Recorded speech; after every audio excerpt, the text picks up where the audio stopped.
by the book. Nationwide Mortgage Bankers, DBA Fellowship Home Loans, Equal Housing Lender, NMLS number 819382.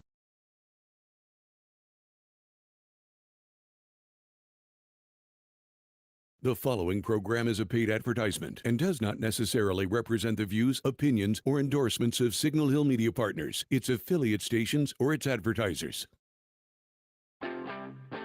Welcome to Taking Care of NC, the program dedicated to exploring the issues, opportunities, and challenges shaping the great state of North Carolina. Join your host, Representative Jeff McNeely, as he delves into meaningful discussions about politics, community initiatives, and the people working to make a difference. Whether it's tackling local concerns, highlighting state achievements, or addressing pressing legislative matters, this show is your go-to source for understanding how North Carolina is growing and thriving. Stay tuned as we kick off another insightful episode of Taking Care of NC.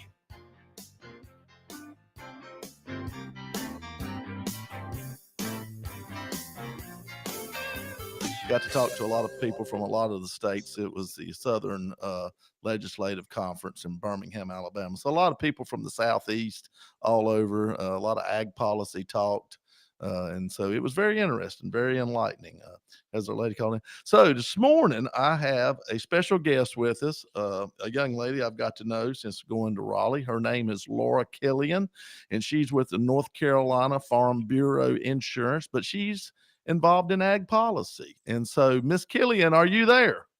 Yes, sir. I'm here. Good morning. Good morning. Good morning. How are you? I'm great. How are you doing? I'm doing wonderful, doing wonderful. Can you hear me all right? Yes, sir. Can you hear me? I got you. I got you. Well, I've just said a little bit about who Laura Killian is. Tell us, who is Laura Killian, so all of our listeners can learn and know. Yes, sir. Thank you for having me today, Representative McNeely. Enjoy working with you and getting to know you more over the past several years. My name's Laura Killian, and I'm the Associate State Legislative Director for North Carolina Farm Bureau Federation. It is different than the insurance company in that our federation was established first in 1936, many years prior to the insurance arm, as a nonprofit organization that serves farmers as a unified voice for their interests. And so today we continue to advocate for our members at the local, state, and federal level with grassroots policies that our farm members engage in a democratic policymaking process that reflect on the principles that champion the best interests of ag in North Carolina. So that's where I am now. And prior to this, I worked for Commissioner Steve Troxler as his legislative director for about 5 years. And before that, I served at the General Assembly as a legislative staffer. So learned a lot about the ins and outs and the nuances of that legislative building that confuses many people all across the state. For a square building, it sure is easy to get lost. So there you go. That's all I can tell you. It sure is. It sure is. I always Yes, tell sir. everybody it's kind of like Hogwarts. The staircases move when you're not looking, and they reassociate in different spots. So anyway, well, all right. So you in your young years that you've been out, you've been a busy young lady and been in a lot of different places and learned a whole lot. But what is it that makes you? Because I've talked to Laura many times and at length about many subjects. I consider her to be a very intelligent young lady. And we've conversed back and forth on ag policy. What makes you so passionate about agriculture? Oh, thank you for asking. I guess I sometimes just don't want to drone on about it, but both my families farmed. And on one side, I tell people I cross the border a lot between Virginia and North Carolina because that's where I hail my heritage from, is Vance, Warren County, North Carolina, and then Mecklenburg County, Virginia. So I'll start in Mecklenburg. We farmed tobacco and soybeans. My stepdad was a farm manager there for over 47 years. Rather large tobacco operation up there in Southside Virginia. So very proud of that heritage. And I grew up going summers there. And we still do today. And then in the North Carolina side, it was a small family farm that my dad still has beef cows on. So it's a Century family farm still today. And they have beef cows. And then when I was growing up, we sold cantaloupes and watermelons at the local fruit stand. And those cantaloupes are from Ridgeway, and they're pretty famous. My granddaddy used to tell me they used to sell to the Waldorf Astoria. So that was fun, and they're in season right now. So if you go down Old Highway US 1, you'll be able to grab some. All right. Well, well, you know what? We'll all have to take a little road trip and get some of these water cantaloupes, I guess it is. Yes. Anyway. Yeah, Both. And one of the things that I think is real interesting is you've served under long time Commissioner Steve Troxler. So you've been in the department, as we'll say, and now you're kind of on the outside looking into the department. And so your job's kind of changed, but not really, has it? It has, in that I serve our volunteers that pass the policy at Farm Bureau. So I like to tell people that I have an official playbook now. Commissioner Troxler has, he has his own playbook, and he of course listens to the needs of farmers as well. But this one is quite different. I am not allowed to deter from that playbook or alter the playbook in any way, because it's something that our farmers have passed, and so that's the face of who I am now, and I have to be cognizant of that. But most of it is just common sense ag policy when it comes down to it. And I do appreciate the time that I've had in state government, because let me tell you, they got a lot of issues. I'm not going to take that personally. I'm part of the cure. I'm the fix. So. That's right. Help us fix it.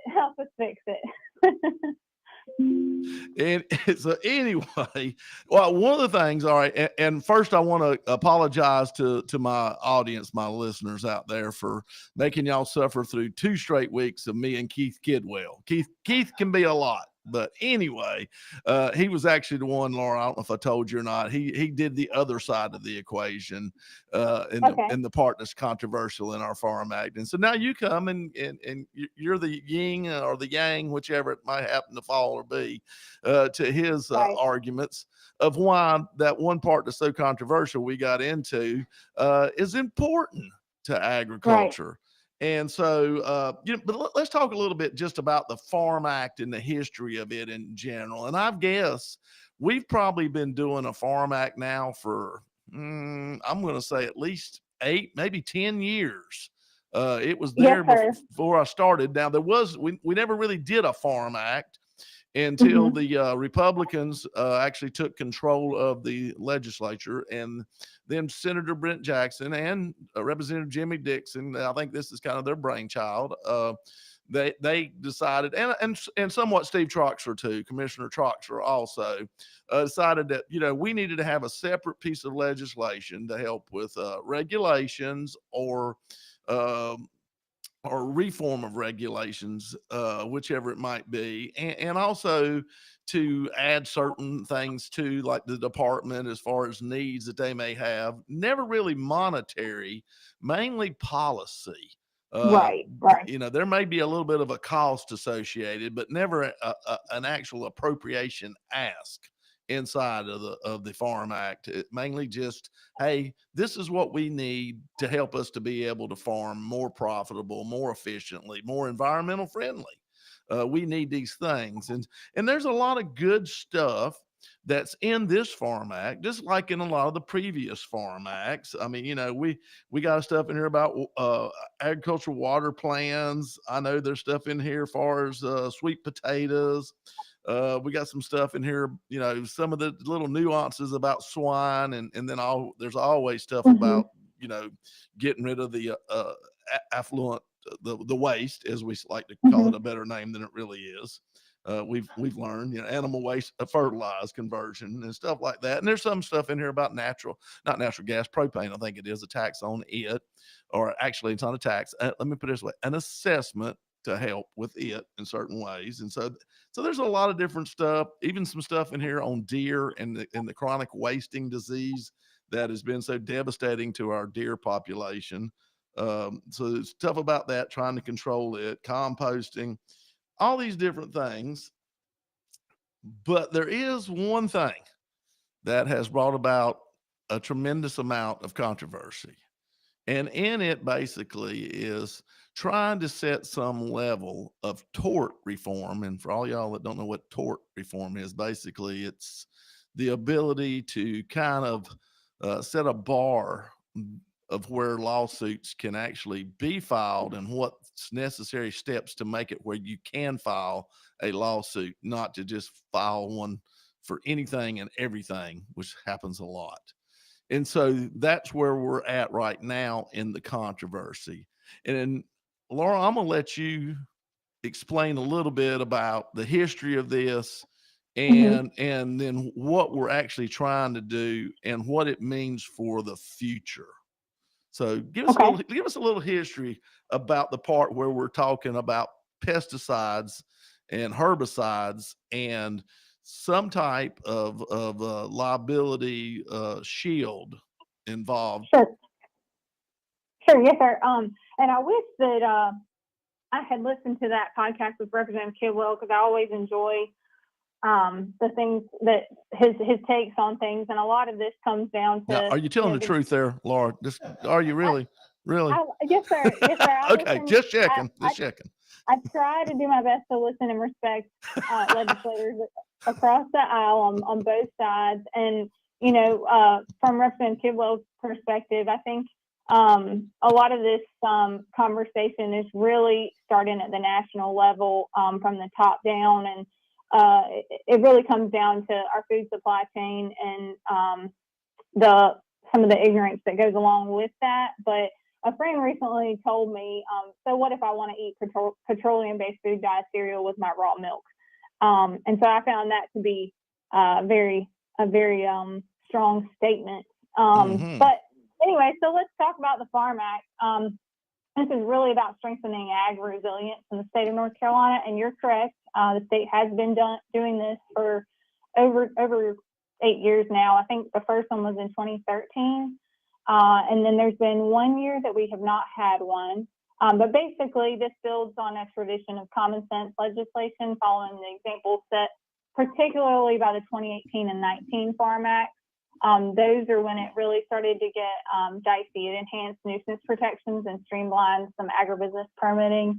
And this Farm Act really challenges legislators to make tough but necessary decisions that protect farmers' rights to their land and sustain the economic health of their districts. So again, I'm coming at this from a North Carolina Farm Bureau perspective, and I do not represent any company. I just want to say that for the record. I represent our farmers and what the policies are that they pass. So this provision of the Farm Act, and I don't know exactly which bill we're talking about, but there's a couple, folks. Right, there's a couple, but it'll get worked out in the end because it's in conference. But a key provision here is about ensuring access to crop protection tools that our farmers use. Pesticides play a vital role in farming, and I know you know that from your business and the feed business, whether it's for conventional or organic crops. Organic crops use pesticides as well. In fact, organic is housed under USDA's marketing program, so it is a marketing tool that folks use. And these tools are under threat due to ongoing litigation across the United States and in North Carolina, prompting the need for these measures. So we have asked for a section of the Farm Act that establishes a legal presumption that an EPA, so the Environmental Protection Agency, an approved label is adequate for addressing claims regarding pesticide manufacturer warnings on their products. So to go a little bit into this, EPA does not allow for additional labels on products through FIFRA, which is the Federal Insecticide, Fungicide, and Rodenticide Act. It requires pesticide labels to only contain language approved by them at the federal level. And it takes years and years of approval and research that goes through this. Adding language that EPA has not approved would therefore make the product misbranded and illegal to sell. So tort lawsuits like those in California, which said you have to put a warning label on this product, has a conflicting message. So if the manufacturer adds a warning label, then they violate a federal labeling law that is scientifically unjustified. And if they don't add that warning label, then they can be sued in state courts for failure to warn. So it's a catch-22, and it's an impossible position that these companies are under. But what it comes down to is the farmers use these products. And farmers are at the bottom of the food supply chain because they're the ones that are producing it, and they're the only ones who cannot set their price. So when any of these lawsuits happen and there's millions of dollars in claims, the price goes up and their inputs go up. And farmers have had a really tough past 2 years. Yes, they have. So what this provision does is not granting immunity. It specifically addresses failure to warn claims while still allowing for other types of claims such as product liability. So this is a rebuttable presumption provision. And I will also disclose that I am not an attorney, but I have been. You stayed in the Holiday Inn Express a couple times. So go ahead. Tell us your legal opinion. Go ahead. I actually prefer the Hampton Inn. But that too. Yeah. Nice cookies. So a rebuttable presumption is a legal term where a fact is assumed true until it's disproven. So under this framework, the burden of proof lies with the party contesting the presumption. And North Carolina has already employed this burden of proof in ag matters and in the pharmaceutical industry. So we are not setting a precedent here in North Carolina, and we're not asking legislators to do that because it's already been set. So again, EPA is the sole authority responsible for what's included on those labels. And the products that we're specifically talking about right now is glyphosate. And there has been over 1,500 studies that have validated the safety of this product when used as directed. There's a whole pamphlet on the use of this product. In fact, they use glyphosate in Europe as well. It's been approved for another 10 years. Farmers use it over there as well as other crop protection tools in Europe, which seems to be the comparison that a lot of folks are making now. Farmers use pesticides over there too. There's a lot of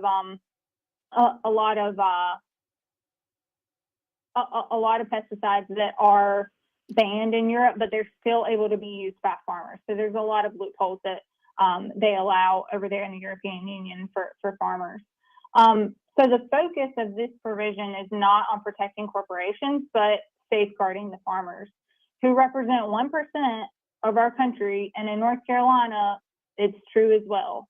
It's a small segment of our society in the state. So they're in almost harvest season now, which is their busiest time of year. And so they don't have time to be necessarily calling their legislators all the time, which is why they employ folks like the Farm Bureau Federation and myself and Commissioner Troxler to help them push their arguments. And so the stability of our food supply chain, recognizing that it's essential for national security, it shouldn't be underestimated. And we just encourage legislators to support our farmers and uphold the principles that ensure food security for all. And so that's what this provision is about. And I know that we have strong leadership in the ag sector represented in the legislature, folks like yourself. And the North Carolina Farm Act exemplifies that and our commitment to ensuring that they can thrive and continue to feed our communities. And facts, not fears, should guide our discussions through agriculture and food security. Well, one of the big things in this too, and I keep pointing out to everybody, and I'm getting ready to read the language. I've read it the other week. Let me make sure I can go down here. Hang on one second. Technology, gotta like it. I love it.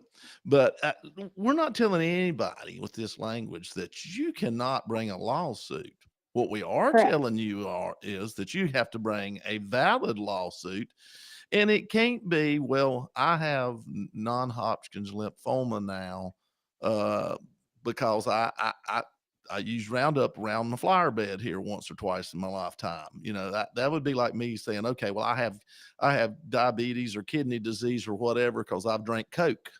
These are products that everybody uses. And now that basically the copyright is off, there's generic Roundup everywhere. So it's not just Monsanto or Bayer that makes this product. There's hundreds of different companies that make this product. But when they go to sue, they look for the deepest pockets they can find. And it's always Monsanto Bayer that brought about this. It's the Roundup name, where they may have even used a generic. So it gets complicated, in my opinion. But the language right now, the way it stands, and y'all out and listen on this, I know it's not easy to understand lawyerese. It's a whole different language, but withstanding subsection A of this section, the duty of a manufacturer or seller of a pesticide and herbicide to warn a consumer or public about risk associated with the pesticide herbicide shall be presumed to be satisfied if the pesticide herbicide bears the label approved by the United States Environmental Protection Agency under the Federal Insecticide, Fungicide, Rodenticide Act, FEFRA, and the pesticide is registered with the Pesticide Board towards General Statute 143. This presumption may be rebutted only by showing that the weight, excuse me, of the scientific evidence does not support the scientific basis on which the required warning is premised, and that the manufacturer knew or should have known at the time that the pesticide herbicide was sold that the required warning was not supported by the weight of scientific evidence. At a minimum, evidence to rebut the presumption shall be academically peer-reviewed, published in a recognized academic journal, capable of replication and reflected by reliable application of scientific principles and methods to the risks associated with the use of the product. So, this provision, the subsection, shall not apply when a determination has been made by the Environmental Protection Agency that a manufacturer knowingly withheld, concealed, or misrepresented, destroyed material information regarding human health risks such as pesticide in order to obtain or maintain approved label. So basically what we're saying is you're going to have to bring some kind of scientific evidence that has been published and verified. There's tons of reports out there that say these products are carcinogenic. There's also tons and tons of reports out there they say they're not. Now, the problem comes in this replication of something and actual proof. There's a lot of, you wouldn't think in science there's a lot of feelings, but there is a lot of feelings in science. Just like we found there's a lot of feelings in politics, and there's a lot of feelings in the way that Supreme Court justices rule instead of facts and figures. So this is where it gets tough. And basically what you're saying is bring some evidence that shows you are right and this company's liable. Did the company lie about their product to get a label like they did? Did this company mess with all the different research that showed it was safe? Bring that if you can, or bring irrefutable research that shows that it actually is a carcinogenic or some whatever issue it is, and then your lawsuit can move forward. But it can't just be, well, that guy out in California got it and I got it too, and I've used Roundup just like he did, and so now I think I need to get the millions of dollars that the people in California gave him. And at the end of the day, I hate that all these people are having health issues. Okay, this is not really about whether they really have health issues or don't have issues. We're not here questioning that. What we're questioning is the viability of this. And that's what we're questioning.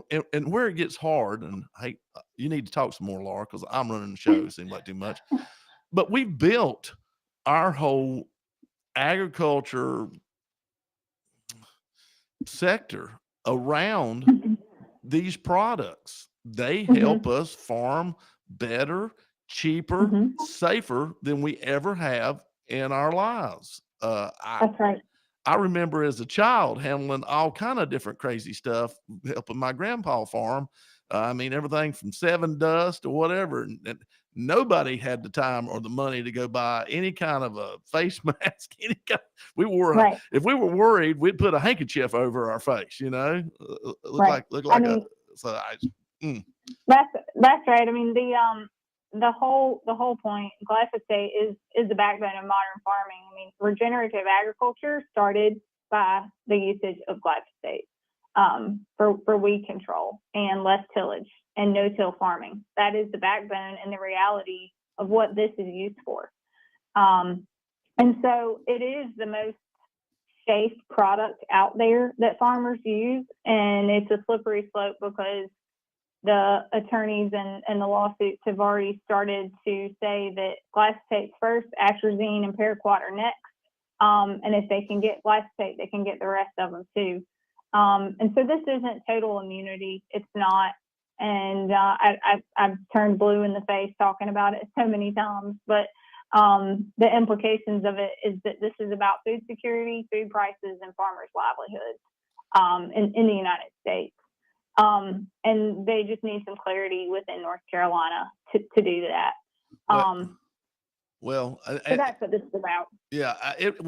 And just listeners, just so you get an idea of what we're talking about here, 96% of the soybeans that are grown in North Carolina, in the United States, I'm pretty sure it's the United States, are Roundup ready soybeans, which means you can spray it with glyphosate and it won't hurt it. It's genetically engineered that has a certain protein injected into it and been bred so that it can withstand the glyphosate, the Roundup, but yet the weeds can't and kills it. And therefore you grow more soybeans. And when I was a kid with my grandfather farming with him, if we did 25 bushel of soybeans, man, we thought we did something, and we're trying to figure out what we was going to do with all that money. Now, if you're not making 50 bushel to the acre, then by gosh, you had a bad year and you're going broke. So you're going to have to be up in the 60s and 70s, and you can't go out and hoe this. And I look back, and my grandfather's farm was 112 acres. My other grandfather's farm was 130 acres, and they fed families and put kids through college and built houses and bought tractors and combines and paid it off in a year or two. And, didn't really have there's no way in the world.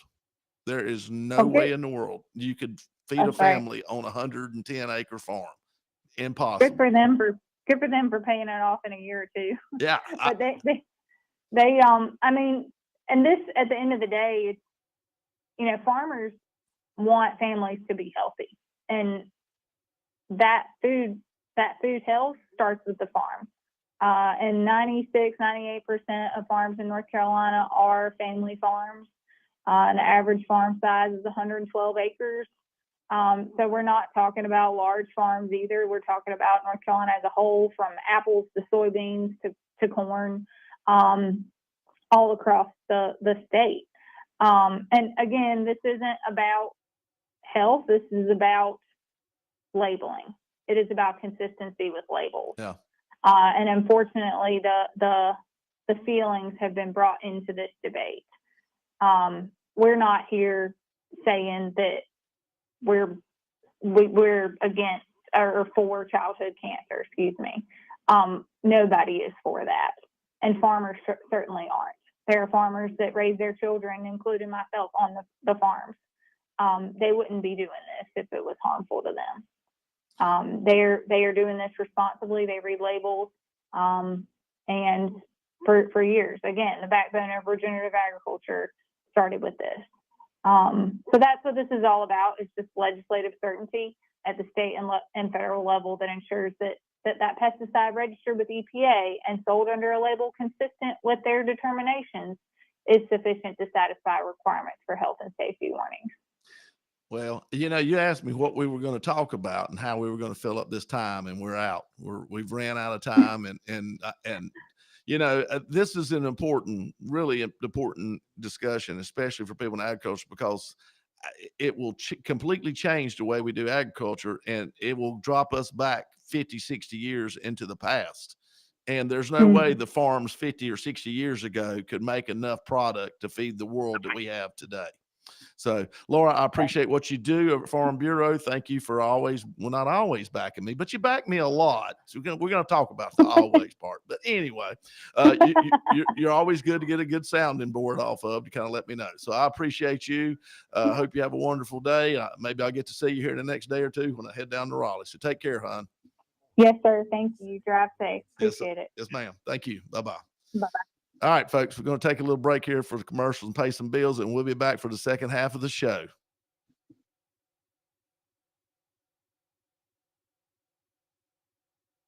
We all want more for North Carolina, more boundless views, more adventures in the outdoors, and more clean roads to get there. But to get more, we have to do less.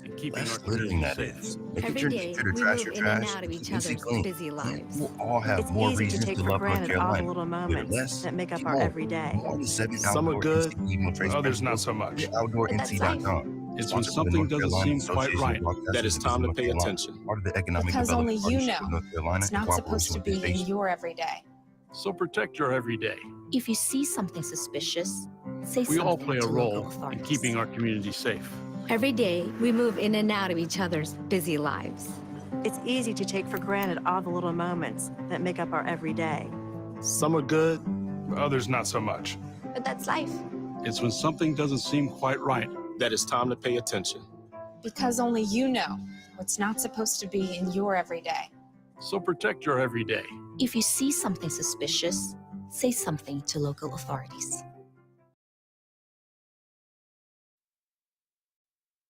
We all want more of a North Carolina, more boundless views, more adventures in the outdoors, and more clean roads to get there. But to get more, we have to do less. Less littering, that is. Make it your nature to trash your trash and keep NC clean. And we'll all have more reasons to love North Carolina. Litter less, get more. For more on the 7 outdoor NC Leave No Trace principles, visit outdoornc.com. Sponsored by the North Carolina Association of Broadcasters and Visit North Carolina, a part of the Economic Development Partnership of North Carolina in cooperation with this station. Bravo, Brenda. You've always been a saver. Price matching your price matches. The self-proclaimed queen of extreme couponing. But this time, you've truly outdone yourself. By saving for this electric vehicle, you're locking in up to $1,000 a year in fuel and maintenance savings, which will leave you saying, cha-ching, every time you unplug. Good for your wallet, great for the planet. That's the power of EV. Sponsored by the NC Clean Energy Technology Center and the North Carolina Association of Broadcasters in cooperation with this station.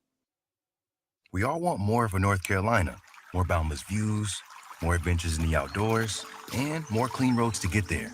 But to get more, we have to do less. Less littering, that is. Make it your nature to trash your trash and keep NC clean. And we'll all have more reasons to love North Carolina. Litter less, get more. For more on the 7 outdoor NC Leave No Trace principles, visit outdoornc.com. Sponsored by the North Carolina Association of Broadcasters and Visit North Carolina, a part of the Economic Development Partnership of North Carolina in cooperation with this station. We all want more of a North Carolina, more boundless views, more adventures in the outdoors, and more clean roads to get there. But to get more, we have to do less. Less littering, that is. Make it your nature to trash your trash and keep NC clean. And we'll all have more reasons to love North Carolina. Litter less, get more. For more on the 7 outdoor NC Leave No Trace principles, visit outdoornc.com. Sponsored by the North Carolina Association of Broadcasters and Visit North Carolina, a part of the Economic Development Partnership of North Carolina in cooperation with this station.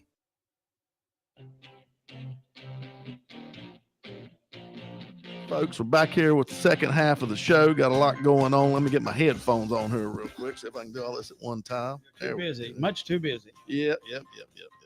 Hey, if anybody like to call in, we can talk about ag. We can talk about whatever you want to talk about. 704-873-9929. Love to hear from you. Like I said, I always miss it when I'm gone on vacation, but my wife says every once in a while I got to go do something with her or somebody, so I can't be here every Monday. I want to ask you a question that she said. She said pesticides are used in organic farming. Is that right? They're organic pesticides, but yes. Oh, Yes. There's certain chemicals. When I say chemicals, stuff like vinegar. oh, Vinegar is acetic acid. Yeah, It's the best preservative there is. right. Okay. Well, it also has some other things it does. Yes, it does. And you can mix it with different things. Ammonia, if you want to call ammonia is, NH3. Mhm. It's not really a chemical to a point, but it is. It's a mixture. So these are things that, organic is not exactly what you think. True organic is those blackberries that grow in the middle of a thicket that you got to go down there and get that nothing's really ever touched. That's right. Except for Yeah. ticks and everything else you get. Ticks are plenty. Yeah. So, Okay. it's hard to find in what you say true organic, but they use organic fertilize, some form or another. But when you get down to it, is there really truly anything organic? Because, okay, so you're going to use chicken manure or cow manure or some manure. Well, what did we feed the horse or cow or the chicken? Right. You know, what was in that made that? Yeah. Now, when it went through the animal, did all the bad stuff stay in the animal and all the good come out the back end? Well, then we're eating the bad stuff. Well, things get a little tricky. Yes. Organic's one of those words that's truly abused severely. And I've watched a lot of people come and, when it gets cold in the middle of winter and there is no pasture and there is no grass and they come and buy feed, but I'm pretty sure I know they have an organic farm. There's two people I always say that know everything. That's your barber and your feed man. They know it all. They know it all. They know what you're up to. That's the same with, I always heard about free range chickens. The big thing, free range. And somebody had told me there was a guy over in the Monticello community, and we called him Bluebeard. I can't remember his real name, but he always dyed his beard blue. Anyway, he had a pasture and he let the chickens run in the pasture. Yeah. I would say that's free range, but I always heard that free range I've heard that free range can be a certain amount of space in a chicken house. If each chicken has 3 feet of space or something, that could be free range. Well, a chicken can walk from one end of a 600-foot chicken house and back if they want to. Yeah. But I remember when my dad and we first got started before I was born, the way he built the mill and set it up, he was going to raise out broiler breeders for Frank Purdue. Oh, yeah. Frank had come down from the shore and Dad had talked to him and, they were going to do this. So Dad had about, I don't know, it's about 5 or 6 houses built up in North Iredell. And one of the guys, and back then the houses were 300 feet, they're twice as long now, but you'd still put 2,000 or 3,000 chickens in it. And so nobody really gave them exactly how to build the houses. Everybody knew what they wanted, you had to have some ventilation.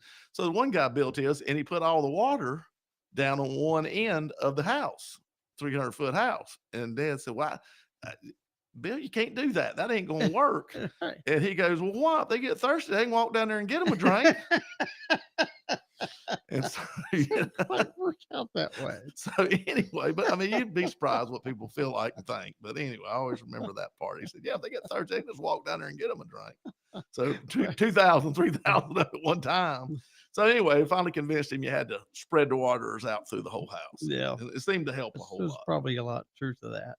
So anyway, okay. Like I said, anybody wants to give a holler, 704-873-9992. Got somebody? Hey, good deal. Hey, this is Representative Jeff McNeely. Who we got?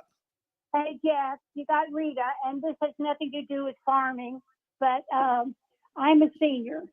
Okay. And I'm housebound, and I ride the CATS bus. I've been riding the CATS bus for 6 years. Yeah. And suddenly I got on this program on council on aging. Okay, let me talk fast. You're fine. Take your time. So recently they've made a lot of rules that you can only ride to go shopping for two times a month. Okay. But the rest of people that go to the doctor, they can have as many rides to the doctor as they want. Okay. But I don't go to the doctor. I will not go to the doctor. I do not trust the doctors, but that's my own priority. Good for you. So I decided I wanted to just pay the $1 and ride the CATS bus. Well, I called CATS and they said, "Oh no, you're a senior. You have to go to Council on Aging." Well, I don't like people to tell me I have to do something like that. I don't understand it. Why I can't just pay $1 and ride the CATS bus without going to Council on Aging. And I know the government's funding them. Probably both of them. I don't know.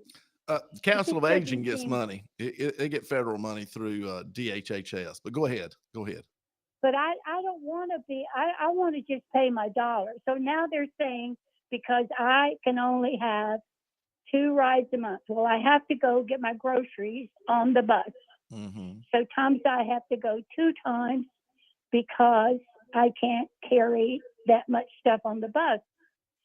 But now they're saying there's different rules now. And if you, I don't understand why I have to ride with Council on Aging. I just want to pay $1 and ride the bus.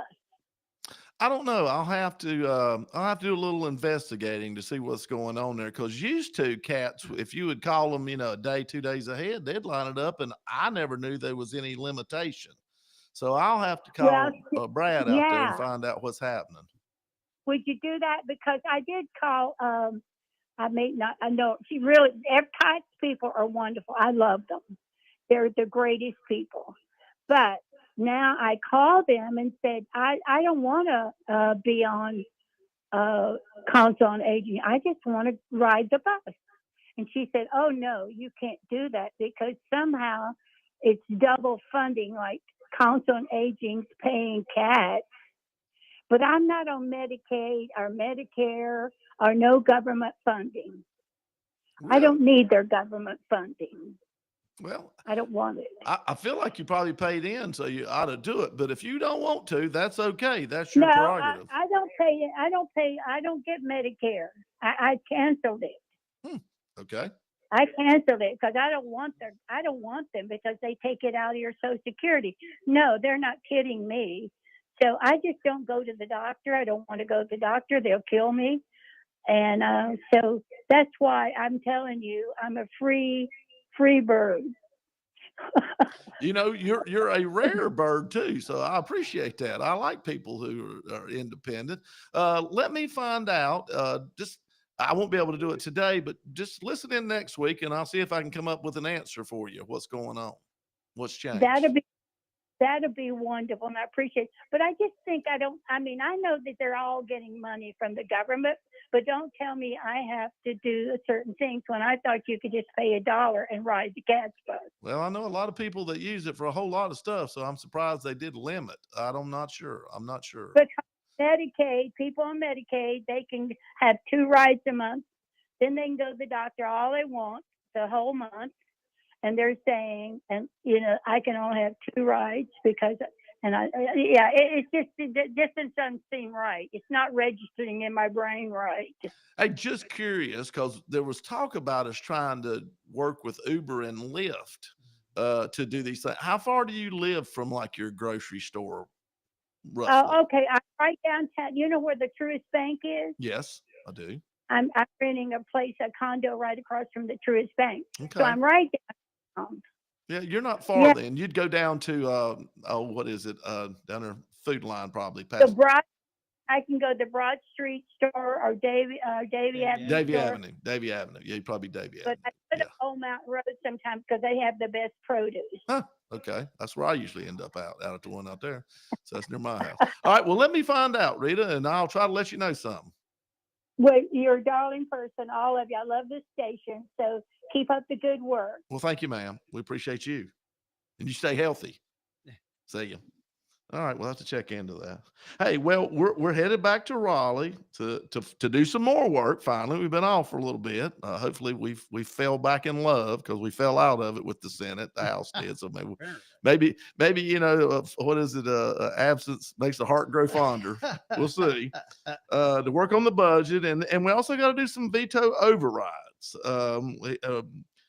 Governor Josh Stein, stacked up quite a few. He's up to 14 now. Mm-hmm. Still pales in comparison to Roy Cooper. I would say that's more like the Hank Aaron. Good comparison. Or whatever you want to call it. The unreachable, reachable. Mark McGuire, I guess, got whatever. Anyway, like I said, hard to get there. We're going to figure this out. But anyway, we're going to be there the next 3 days. All the Republicans are going to be there. We got to do it. We got 14 bills. And some of the bills we're going to work on to override. Senate Bill 153 and House Bill 318. They're very, very similar, and it would require the city, county, and state government officials to cooperate with ICE and also make some adjustments so that law enforcement will truly cooperate with ICE. So we're basically just trying to double down, reaffirm to allow immigration to do their job in the state of North Carolina without being blocked or harassed, or basically a lot of the situations just downright lied to. Oh no, he's not here, and they still have him in detention and whatnot. We've heard and seen all kind of stuff out there, and it's the usual suspects that are doing it. And the funny thing is, we got about 94 counties, and probably, I think there's 500, 600 some cities. So about 20 cities and about 6 counties that always seem to be the problem. And unfortunately, most of those 6 are fairly large, where most of the problem is. And it's mostly where the immigrants are, because they figured out that's a good place for them to be. Because evidently they're going to try to take care of them and protect them from being deported if they get caught doing a felony, a serious crime. So these are not to pick up on the streets. These are the bad guys and girls that have actually done something heinous in one way or another, and they're going to get them if they'll let them. But it's funny. We've seen some armed robberies and stuff like that kicked back out on the street in less 24 hours in some of these situations, where normally they wouldn't let them go till they had their first arraignment. Don't even get a really arraignment, let them go. So you're just do what you normally do. We're not asking you to do anything special. Do what you normally do, but then let ICE know. So those got vetoed, because evidently we want illegal immigrants to run around in our state and do whatever. So that's why our governor, Josh Stein, vetoed that. Also, a couple gun bills. Senate Bill 50, the constitutional carry that I have people call and email me about all the time. It's going to be probably a pretty tough one. House Bill 193, which is my bill, and it would basically allow for security at private schools, and it doesn't necessarily have to be a student resource officer, which would be an active duty police officer or sheriff's deputy, whatever. So this would allow them to choose. And my big line here that I've really come to use, because a lot of these are church schools, and so these more than likely will the same people that you allow, these kids, probably 60, 70, 80% of them go to the church that are going to the church school. Right. So on Sunday, we pick people to watch over them, and nobody seems to have a problem with the security team watching over them on Sunday. Why can't maybe we have one of these same people do it Monday through Friday? And that's my question. If you're willing to allow them to do it on Sunday, why not Monday through Friday? It's private property. They ought to be able to use their constitutional right, their Second Amendment right, to protect themselves. I saw the incident up there in Michigan where the guy stabbed all those people.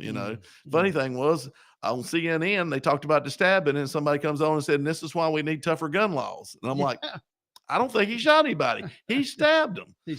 Now, the funny thing was, an ex-Marine shows up with a pistol and gets the guy to drop the knife, and he's apprehended and arrested before he hurts anybody else. They showed the standoff in the parking lot. And let me tell you what, the guy with the knife was backing away from the guy with the gun. It does work. It really, really does work. How about that? So I think that's one of them where the Democrats go, dang, I wish the guy with the knife would have ran at him. Now, the guy with the gun saving everybody. We don't want that. We don't want that. So it's a good bill. We'll see. Going to need at least one Democrat to come with us in the House, Senate. If all them show up and vote, then they got enough. They got 30 right on the money. They got enough to override. So we got to struggle a little bit. So hopefully, been working and talking to a couple.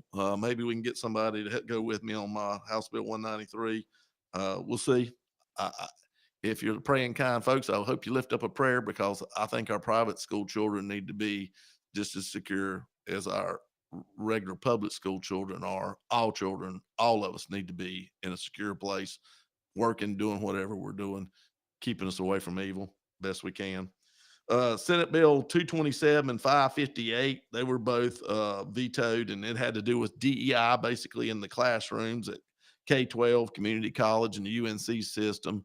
And it's just not teaching that one child, no matter what happens, there's no way you're going to succeed, because that's what DEI basically gets down to in a nutshell, saying is unless we provide a pathway, a smooth pathway for you, you'll never be able to do it in this world. It's that bad.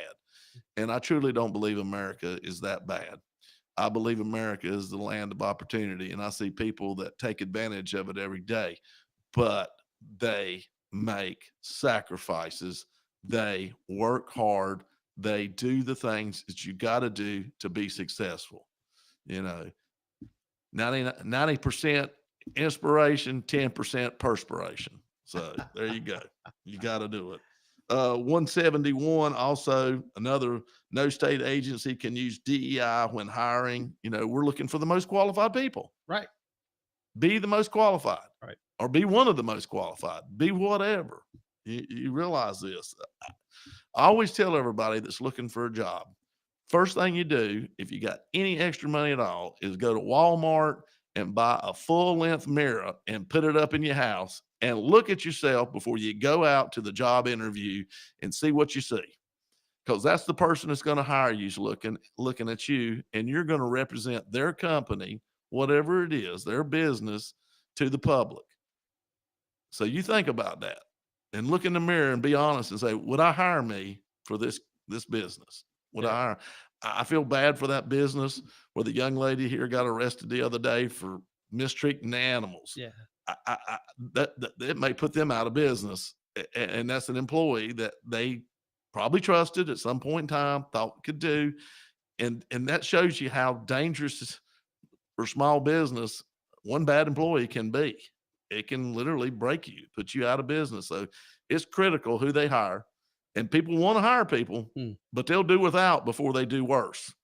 They won't hire. Yeah. They'd rather not have an employee than have a bad employee. And I get it. I've been there and done that. You can see all the time they have those stories where the young person came in and brought their mother with them for the job interview. Or they came in wanting to know, first thing you want to know is vacation time. How much vacation time do I get? I tell everybody, ask me what the job entails and tell me how you have the ability to do it. After that, we'll start talking about money and benefits and all that. Yeah. If the first question you ask me is how much you going to pay me, the first question I'm going to ask back to you is how much do you think you're worth? So that's what So anyway, tough. One of the other bills, HB 805. We got somebody call in? No, it was a comment. Okay. HB 805, which means that basically in the state of North Carolina, we're going to officially define gender. That got vetoed. Officially defining gender. Obviously, we were being mean-spirited, what he wrote in the veto thing. I'm sorry. Genetically, you're a man. I tell you what, you wear all the kind of different clothes you want to. You're a man. And so he vetoed that. He vetoed that. Okay. And it's also, this allows for parents to let their children opt out of classes and homework material that goes against their religious beliefs in 805. So if something's being taught, and even the child, a 6 or 8-year-old, 7-year-old child realizes this ain't what my mom and dad have told me, then you can opt out. And it can be either which way. It can be the good or the bad, but you can opt out. But it keeps your children from being influenced in a total different manner than you're trying to raise them. So I think it's kind of important. So that was a good bill. Also, he vetoed Senate Bill 266, which is the Duke Energy bill. And we've talked about this. And basically what it is, it removed a lot of the burdens on Duke on some of the green energy, carbon neutral requirements. And we'll probably end up saving North Carolina ratepayers about $14 billion over about an 8-year period. I just read where the long time here in Iredell, Mecklenburg, Catawba, the Marshall Steam Station, which has been there forever, is now going to convert to natural gas. Yep. Which is a fossil fuel, is it not? Oh, yep. It's bad too. Oh, it's is bad it? too. Oh, Yeah, okay. yeah, I'm yeah, sorry. yeah. I thought it was going to be good, but it's bad. it's bad. Natural gas is bad. It has emissions. Yeah. What can I tell you? It's crazy. All right, we're getting down here to the end, and this has become what I think. And I've had a lot of people actually text me and call me and say this is their favorite part too. The strange as it gets category. And it gets pretty strange out there, folks. This is the weird and unusual. So I haven't talked a whole lot about Hamas and the war in Gaza. It's a mess. There's a lot of things going on over there. Some people are going to take Israel's side. I tend to fall on that line. Some people are going to take it, obviously, Hamas's side. which I still believe to be a terrorist organization because that's what they're labeled when you look them up. But right now, Israel and the United States have formed the Gaza Humanitarian Foundation, and millions and millions of dollars of products, goods, perishables, foods, whatever, are sitting waiting in a stockpile, a lot of it outside, 2 miles from the Gaza entrance. And Hamas pushing United Nations to deny that to come in. Basically, they do not want any help from Israel, humanitarian. Now, they'll take it from the UN or anybody else, but block that. Matter of fact, when trying to negotiate the ceasefire here lately, the number 2 negotiating metric was none of the U.S. Israel humanitarian aid to come into Gaza. Really? They do not want, Hamas does not want, and they're using the UN, and folks know this. The UN is not always our friend. No. They have their own mission. They have their own ideas. We pay an ungodly amount of money, more than we ever should of our share, nobody else does, into the UN for them to be very hyper political. And so until Israel basically put out on social media how it drove their trucks to the gates 3 days in a row and were denied entry into Gaza by the UN forces, did the UN relent last week and allow them to start bringing trucks in. I think they already got up to 300 or 400 trucks in just about a week's time since then. Wow. But they don't want it because Hamas does not want the people of Gaza to feel like Israel would be willing to help them. They will lose their propaganding fear mongering over the residents of Gaza. And so not everybody that lives in Gaza is Hamas. No, that's true. Not everybody in Gaza likes Hamas. Right. They're kind of, I don't want to say held captive, but they're caught in between Israel and Hamas and this war, and they're the victims. So think of them as the children in a bad divorce or whatever. They're getting punished. And Hamas could care less. And supposedly Hamas was taking the aid that the UN was doing and reselling it because they've studied and watched the cost of flour increase about 800% from the start of this till now inside of Gaza, that you can purchase flour to make bread or whatever, but it's outrageous. Like I said, 800% of what it was. And Hamas is using this to fund their military operation against Israel. How about that? Off of the backs of the people there. But now you got all these crazy college kids that think Hamas is the greatest thing in the world, and they're good people.